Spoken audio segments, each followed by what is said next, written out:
Welcome, learners, to the deep dive. We're here again, ready to unpack another stack of fascinating sources, really giving you that shortcut to being well-informed. Today, we're doing something a little different, actually. It's incredibly rich, though. We're diving deep into the August 2025 edition of a local community newspaper. Yeah, it's a fantastic lens, really. It lets you see how those big global themes we often discuss, actually play out right there on a local stage, how individual stories can reflect these universal experiences, or how city policies land in, well, real neighborhoods. Exactly. Our mission, as always, is to pull out those truly important nuggets of knowledge and insight for you. You'll get a thorough, but still concise understanding of what's actually happening in this community. Okay, so with that context, local news reflecting bigger trends, let's dive into the first major theme the paper tackled. It's all about how our city is, well, literally being reshaped. We're looking at development, housing, and the environment. First up, there's this new Toronto seniors shelter. The paper reports the city's moving full steam ahead, it seems, converting a parking lot at 66 3rd Street in New Toronto. It's going to be a 4-story residential shelter. Mm-hmm. And it's specifically designed for 50 seniors, over 55, chosen at random. But it's more than just building beds.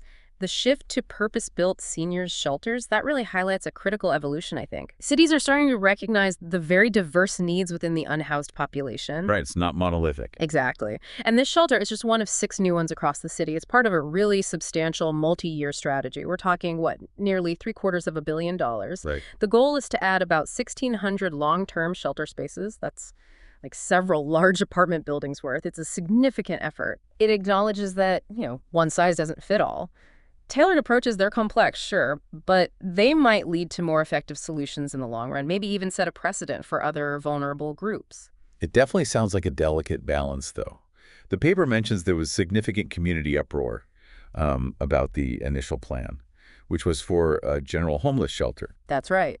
And that pushback led to the change to seniors only. Beyond the obvious stuff, what were the underlying anxieties driving that, do you think? And does making it seniors only really address them, or does it just kind of shift the problem, make it more palatable? That's a really sharp question. Often the anxiety isn't just about who is being sheltered. It's broader, isn't it? Fears about density, changes to neighborhood character, perceived safety impacts, that sort of thing. So making it seniors only, well, that can calm some immediate fears.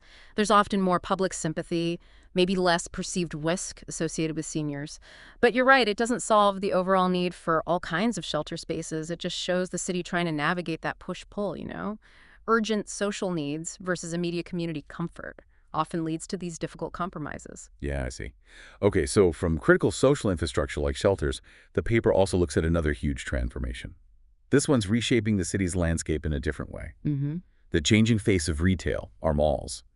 The sources highlight this massive redevelopment plan for the Kipling Queensway Mall. It's one of the area's longest-serving shopping centers, right? It is, and the proposal from Fig Tree Holdings is just enormous. We're talking 13 towers, some soaring up to 65 stories. That's bringing in about 7,400 new homes. Like you said, it's practically a mini-city within the city.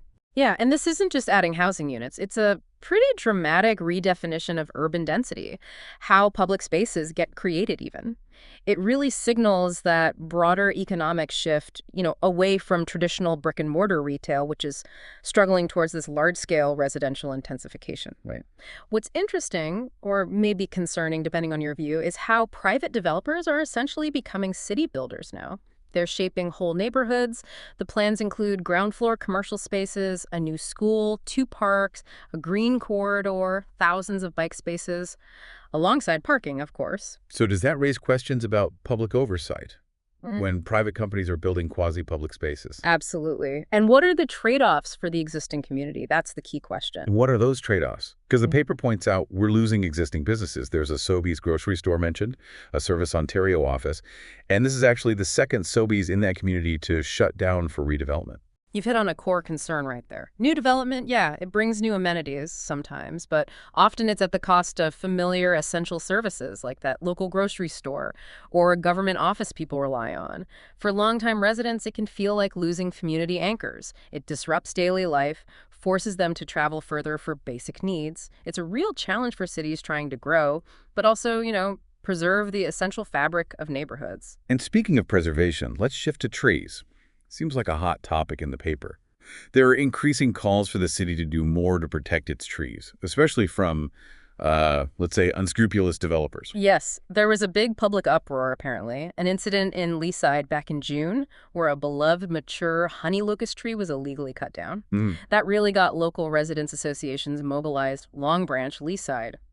They're pushing for stronger enforcement now. What kind of enforcement? Well, things like checking a list of bylaw-protected trees against development applications before approval, and maybe even revoking permits if violations happen. Right now, cutting down a tree without a permit can lead to a fine, up to $100,000.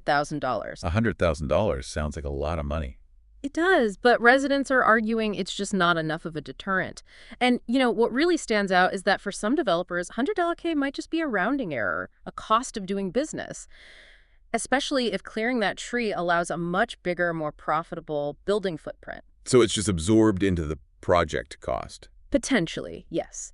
It really highlights the need for stronger policy, maybe more aggressive enforcement, perhaps even a cultural shift, to really value these natural assets as integral parts of our city infrastructure, not just obstacles. So if the fines aren't enough, what else could a city realistically do to protect the urban canopy from developers who just see trees as, well, in the way? Well, beyond just jacking up fines, some cities are exploring other measures.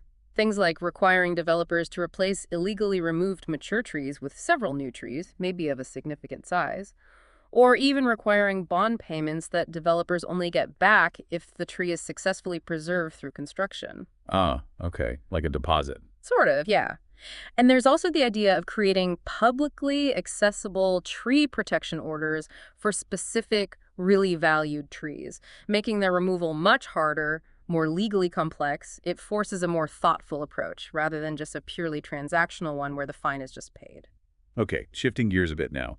That constant tug of war we're seeing, growth versus community preservation, it extends right down to how we move around, how we use our streets. Which brings us to the next set of stories in the paper: transit, traffic, and all the rules of the urban road. First, there's this significant legal battle over bike lanes. Ah, yes, the Bloor Street West, University Avenue, Yonge Street lanes. Ontario's Superior Court of Justice actually blocked the province's plan to rip them up. Siding with Cycle Toronto. That's right. Justice Chabas ruled it unconstitutional, basically a violation of the charter. He agreed with the cycling advocates that removing those physically separated lanes would likely lead to more accidents, injuries, even deaths. But the province had its reasons, right? They did. The Ford government argued the lanes contributed to gridlock, hindered emergency vehicles, and some businesses claimed sales dipped because of parking issues, especially for customers like seniors with mobility problems. So it's that classic conflict again: cyclist safety versus traffic flow versus business impact. Exactly. It forces you to really think about what a city prioritizes when space is so limited. What gets precedence? Given those competing priorities, safety, gridlock, business, is there a middle ground? Or is it just a zero-sum game where someone always loses out? That is the million-dollar question in urban design, isn't it? Oh. It's rarely totally zero-sum. But finding that sweet spot, that middle ground, it takes serious political will and often some really innovative design. Maybe rethinking traffic patterns, entirely one-way streets, off-peak delivery times. Maybe even those shared space models where pedestrians, bikes, and slow cars kind of coexist. Interesting. The province plans to appeal this court decision, though. So this particular battle over the bike lanes, it's not quite over yet. But it's a fascinating snapshot of these ongoing urban debates. It certainly is. And speaking of complexity and maybe innovation, Toronto's taking an interesting approach to its traffic mess. The city's moving ahead with hiring a chief congestion officer. Yes, apparently so. To tackle traffic and mobility challenges, Toronto is currently deemed the busiest city in North America, largely due to all the development and transit work happening. You see it everywhere. You do. And what makes this role interesting is how it connects to that bigger picture of growth. Estimates suggest 3 million more residents here by 2051. That kind of growth demands new approaches to urban planning. This decision, it came after those videos went viral, remember? Sports teams getting off buses to walk to arenas because of gridlock. Right, I remember that. Yeah, and studies ranking Toronto among the worst cities globally for congestion. So the goals for this role are pretty clear. More on-the-ground traffic management, a strategy for big events, better coordination of all the construction. It's an admission of how bad things have gotten. Okay, A chief congestion officer sounds novel. But some people might just see it as another layer of bureaucracy, right? What specific powers would this person need to genuinely cut through the gridlock, not just write reports? That's a very fair point.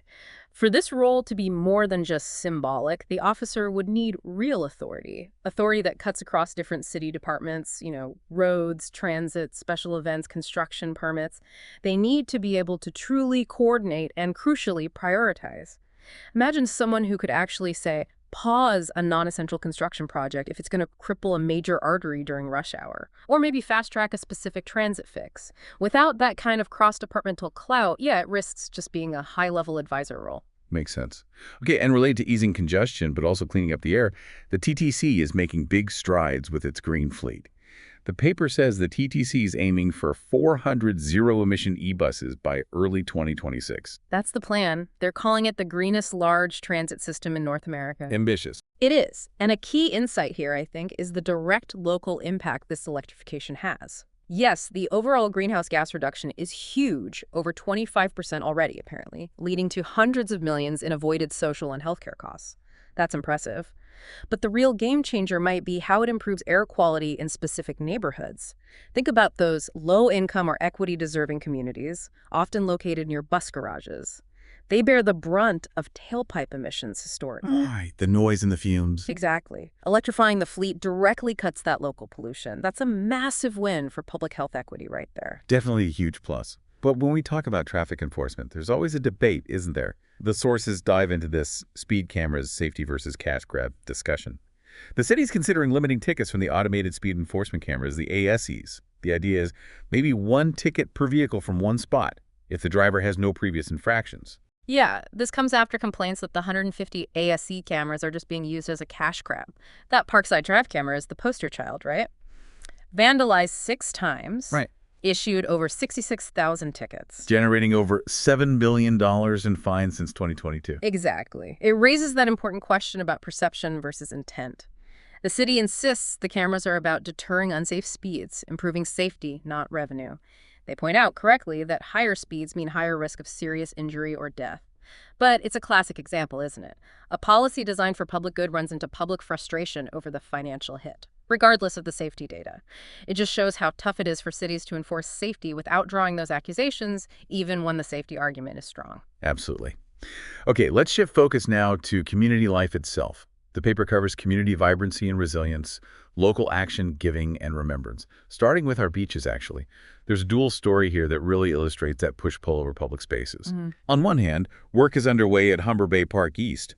They're restoring a sandy beach that got accidentally covered with rocks during some shoreline work a few years back.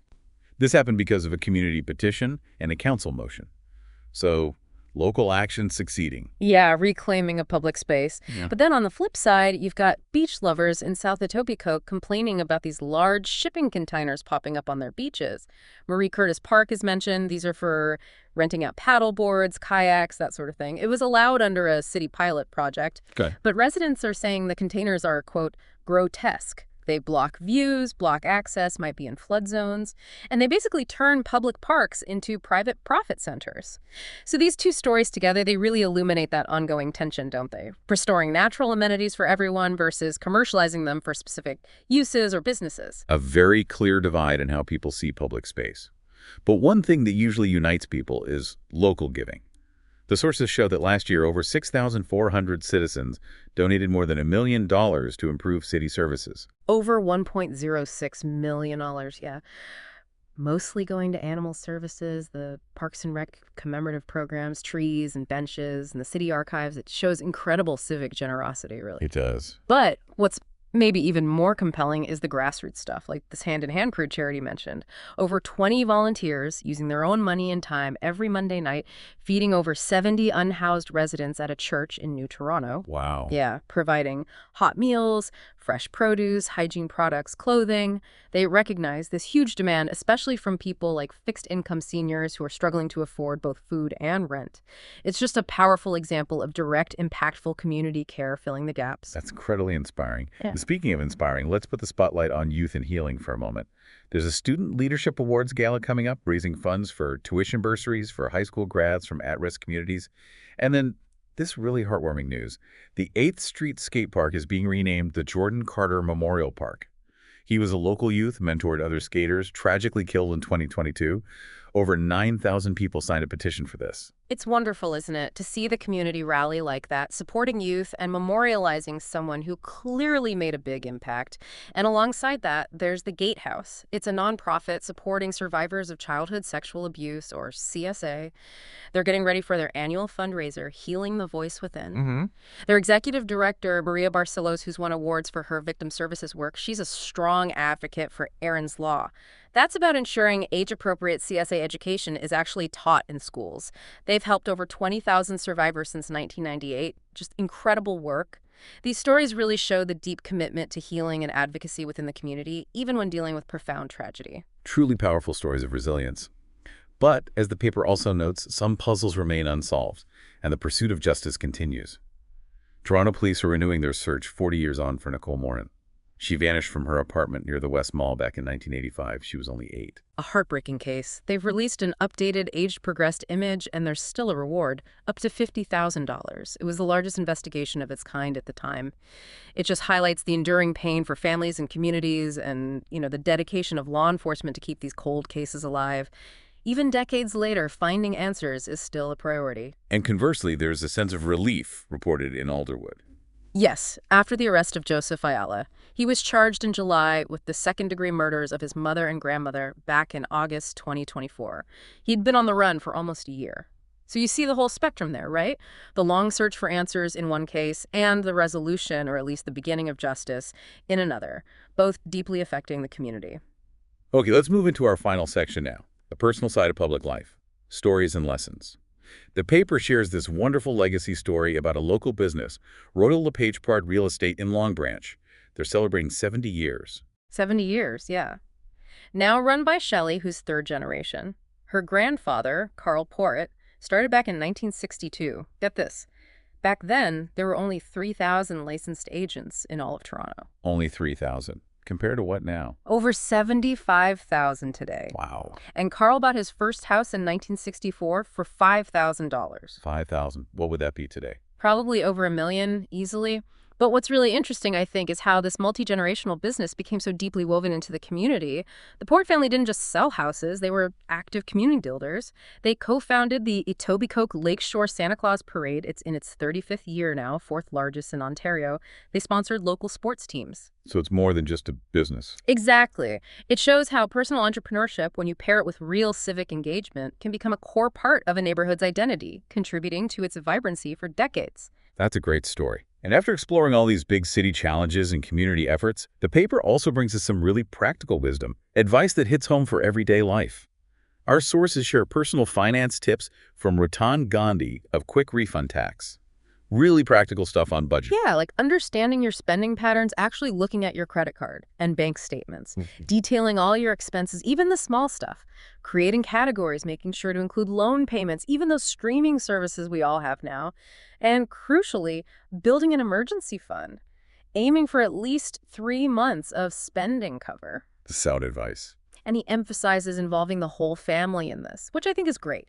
It fosters a sense of ownership, educates kids about finance early on. It's about building good habits that can last a lifetime, right? Yeah. Shared goals. Absolutely.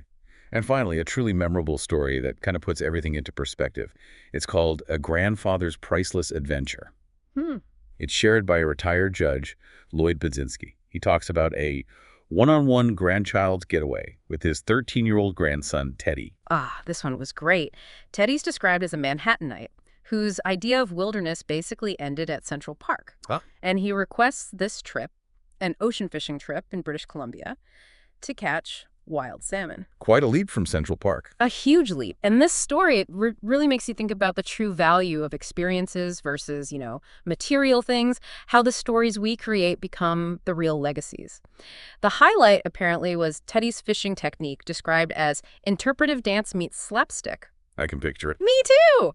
And it culminates in him actually catching Larry the salmon, a 6-pound fish that apparently launched like a scaled firework. The whole experience, including the somewhat graphic clubbing of Larry, was totally transformative for Teddy. But expensive fish, right? Oh, yeah. The calculation came out to nearly $700 for that 6-pound salmon. Over $100 a pound. But as the judge concludes, the storytelling, the shared adventure, that was priceless. It's just a beautiful reminder, isn't it? Some of the best lessons and memories come from stepping way outside our comfort zones and just creating those unique bonds. What an incredible journey that was, just through one community's newspaper, from these huge citywide policy debates, right down to these deeply personal adventures. It really is a testament to the fact that being well-informed isn't only about the big headlines. It's about understanding all those intricate layers of life happening right around us and seeing how they connect to the bigger picture. Indeed. These sources, they really remind us of that constant interplay, don't they? Between development and preservation, the challenges and innovations in just daily life, and the enduring power of human connection, generosity, individual stories. It shows how thinking critically is essential even when looking at seemingly small local details. It pushes you to look beyond the obvious. So, as you go about your week, here's something to think about. What hidden stories or surprising connections are waiting right there, waiting to be uncovered in your own local community? And what will you choose to learn about next?